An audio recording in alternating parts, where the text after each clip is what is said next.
Hello and welcome to another video. Today we're taking a look at this ASUS Vivobook 16X MX7600 laptop. And just like many other laptop models, that's a bit of a mouthful to say out loud, but here's the basics. We have a CPU that is a Ryzen 7 5800H with 8 cores and 16 threads, an RTX 3050 mobile GPU with 4GB of GDDR6 memory, 16GB of DDR4 3200MHz RAM, 512GB SK Hynix BC711 PCIe 3x4 NVMe solid state drive.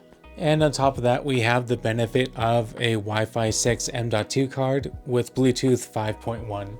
Oh, and there's also Radeon Vega 8 graphics attached to the Ryzen 7 CPU. And a really nice inclusion to this laptop is this 4K OLED display panel. This 4K display panel is going to be really good for watching media like movies or YouTube in 4K if you want to use that much bandwidth. But being that the display panel is locked at 60 Hz and we have a RTX 3050, I don't think we're going to be doing much gaming in 4K resolution. We'll more than likely be upscaling from 1080p, which is totally fine, but that's something to keep in mind.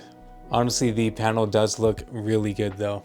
So I'll also go over some other features of this laptop. As you can see, there is a backlit keyboard, and the touchpad is actually pretty intuitive. I don't mind it at all. And you can see there's this little circle thing, which allows you to toggle between system volume and brightness, it looks like. And the keyboard itself is okay. I don't have a terrible time typing on it. It's certainly not the worst I've ever experienced, but I am kind of treated with good ThinkPad keyboards most of the time, so it doesn't quite compare to that, but honestly, I probably wouldn't have much of a problem using this as a daily driver. The inclusion of that numpad is important to me as well, so that would definitely factor in. And as you can see, for a gaming laptop, there actually is a generous amount of I/O. I've got a lot of stuff plugged in. Over here on the left, there's 2x USB 2.0 ports, which is pretty interesting, but it's perfect for peripherals like this Bluetooth adapter for my Xbox 360 controller and my headphones. And the power cable for the 120 watt power brick. You can see it is this type. I would have actually liked to see USB-C, but I mean, it's not like I was seeking out this laptop for personal use. It came to me as business. And I have a USB SSD plugged into a USB 3.2 Gen 1 Type A port. And there's an HDMI port that I currently have a cable plugged into because it's connecting to my Elgato capture card on my Workstation PC, just for capturing gameplay later on. And there is a USB-C Gen 2 port here that I have a portable NVMe SSD with Steam loaded onto it. And this is only for data. It does not include display out or power. And there's also a micro SD card reader, which is a pretty nice feature to have, and a microphone and headphone combo jack right here. There's also a 720p webcam up here with a privacy shutter, and I mean, that's great for phone calls with your mom, but maybe not for something like live streaming. Before we open up this thing and take a look inside, we're going to do an initial temp test and performance test with a game and a video render, so let's go check that out. We're doing our first thermal test over here on the same workbench, and we'll be running just a quick gaming test to see how the GPU and CPU handle it. And I've got hardware monitor lined up, and it looks like the GPU is idling around 42 degrees Celsius. And with a high of 47 just being here and existing. And the CPU is idling at around 53 or 54 degrees Celsius, and at some point it reached up to 87.8. So we'll see if we get above that threshold with gaming. I'm guessing that we might. So I'll transition to some gameplay footage and we'll take a look at the temperatures and we'll be right back.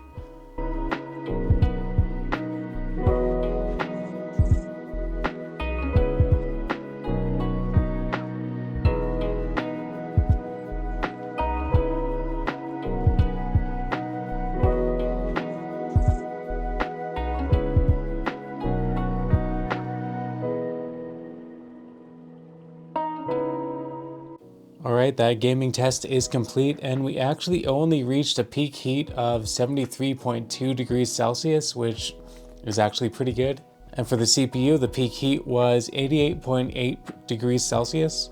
And honestly, that's not that bad. So just for further reference, we'll do a DaVinci Resolve render test and see what the temps are like. Also see what the performance is like. I've also relaunched Hardware Monitor to reset the base temperatures, and we're currently idling at 59 or 60 degrees with a peak heat that somehow got up to 61.1. Let's see how well this performs.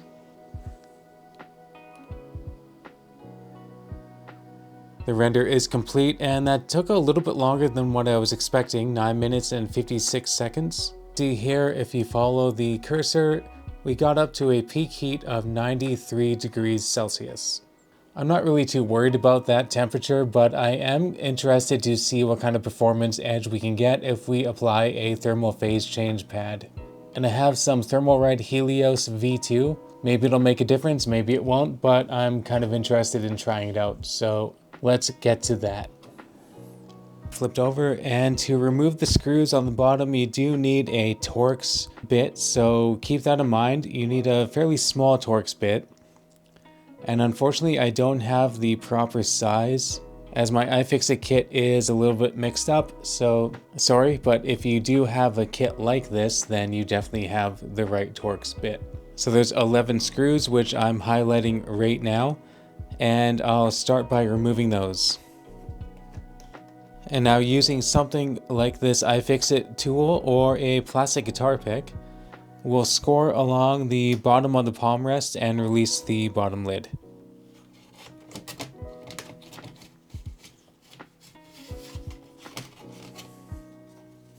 Luckily, that wasn't actually too bad at all. I'll just use this microfiber cloth that I damped with water to wipe off some of the dead skin and dust or whatever food that ends up in laptops. Just the reality. And before we do anything else, I'm going to disconnect the battery. And it took me a couple of seconds to realize this. Again, with laptop batteries, don't be too hasty about just ripping the connection off the motherboard. We actually have this little steel hat that we can remove by lifting upwards like this. And now we should be able to just bring the battery connection up like that. So just for reference, we're pulling the connection up and not down like that. I'm going to use this paintbrush to get rid of some of these crumbs and skin and dust and stuff like that. Just moving this over to the trash can so I can put it in there. So let's take a look at the components here. We have a fairly large 96 watt hour battery, and I'm kind of curious how it still holds up. Right here we have the M.2 port for an NVMe SSD, and this laptop actually only has soldered RAM, so I suppose this, or maybe on the other side of the board, is the extent of our memory. No upgrades here, but we do have a minimum of 16, so that's not so bad. Now I'm going to guess that the bigger fan is meant for the GPU die, but it might be the CPU. Once we get that heatsink off, we'll be able to take a look. And right down here is the port for the Wi-Fi and Bluetooth card. That could be upgraded. Looks like we have 8 screws total to take off the heatsink, and it kind of looks like it disconnects from the fan here, so we might not need to unscrew the fan shroud, but we'll see. We'll loosen these first and see how it goes. And for these, we're back to the Phillips head.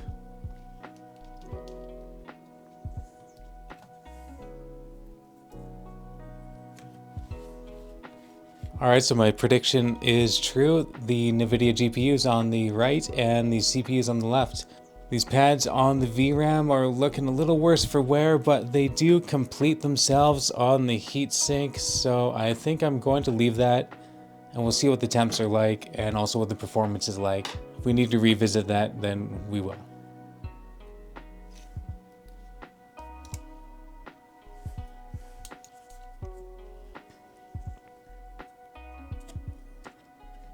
And we're back. We have everything plugged back into the laptop. It's booting on. It's great.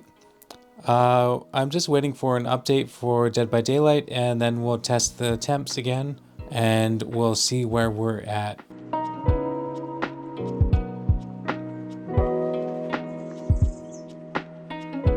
The gaming looked great. The temps were a little bit better, and that's awesome. This is our second DaVinci Resolve render with the exact same 11 minutes of raw 1080p footage. and we finished in 3 minutes and 19 seconds. I think the big time difference is because previously I had the footage loaded and running off of the SSD USB, so I think that's why it took so long. This time I dragged it to the desktop and it was substantially faster.